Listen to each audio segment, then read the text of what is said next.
De 4 P'er med Distance Learning Through Play.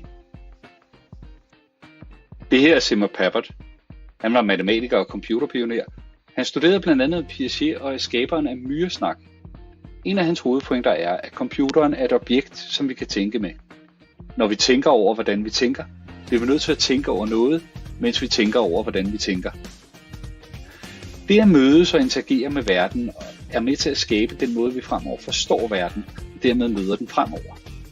Så de ting, vi møder og som har betydning i vores barndom og vores skoletid, det er med til at skabe de tandhjul, som vores hjerne kører efter. Papert kaldte det Gears of Your Childhood, men kaldte det gerne kerneminder, hvis du er mere til Pixar inderst inde. Her er så Mitchell Resnick, eller Mitch. Han var elev af Seymour Papert, og i dag er han professor på MIT Media Labs, direktør for Lifelong Kindergarten Group, og sidder i det, der hedder Lego Papert-professoratet. Mitch har blandt andet været med til at udvikle på myresnak, og han har også været med til at fremstille det agentbaserede Star-logo, og sidenhen det grafiske Scratch-programmeringssprog. Han bygger i det her arbejde videre på Paperts tanker om, at computeren er en maskine til at tænke med. Computeren kan bruges kreativt, og nu begynder vi at nærme os de 4 P'er. Det skal lige nævnes, at mange af de her overvejelser, Mitch gør sig, de er kommet i en ganske let læselig form på dansk for et par år siden, da hans bog Lifelong Kindergarten blev udgivet på dansk som kreativ tænkning. Det første P i de 4 P'er, det er projects eller projekter.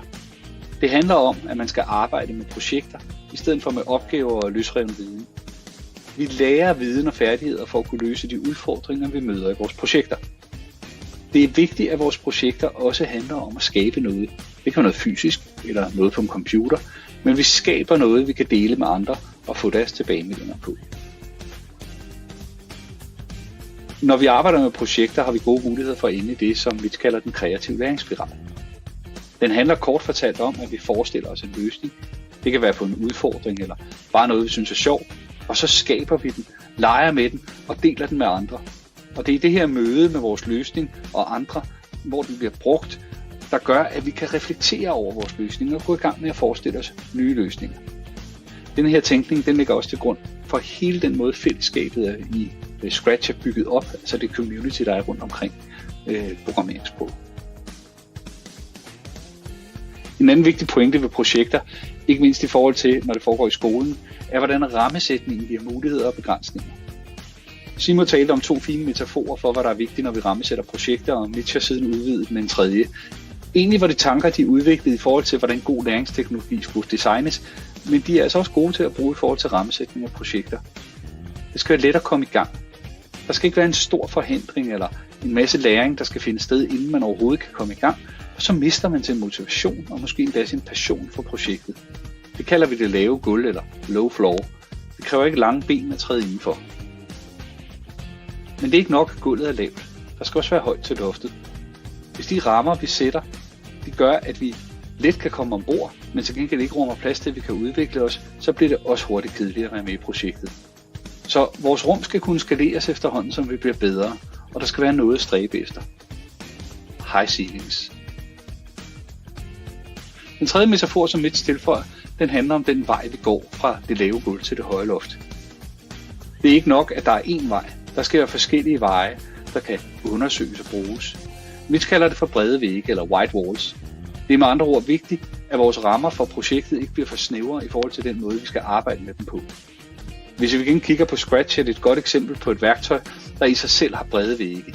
Det kan bruges til en lang række forskellige slags projekter, og giver brugeren en masse muligheder for selv at skabe deres veje, hvad enten de vil lave spil, eller en multimediefortælling, et interaktivt fødselsdagskort eller noget helt syvende. Så det handler altså om, hvordan vi kan rammesætte projekter, der giver eleverne masser af muligheder for at komme i gang og udvikle sig undervejs i projektet. Det andet P er passion.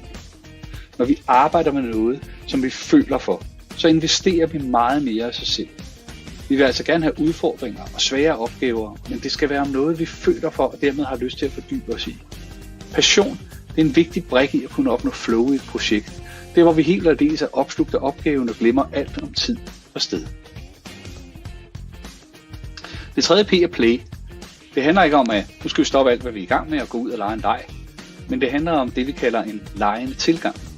Det handler altså om nysgerrighed, eksperimenterende og undersøgende tilgange i det arbejde, vi laver.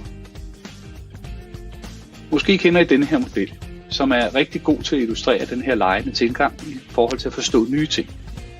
Det her med, at vi gennem leg skal gribe, før vi kan begribe, og først derefter kan foregribe og styre. Det er en cirkel, fordi vi hele tiden i processen bliver bedre til at gribe, og dermed bedre til at begribe, og dermed bedre til at foregribe, så vi igen kan gribe endnu bedre. Der skal altså være plads og rum til at undersøge og eksperimentere og lege, for at vi bedre kan forstå og styre de ting, vi møder.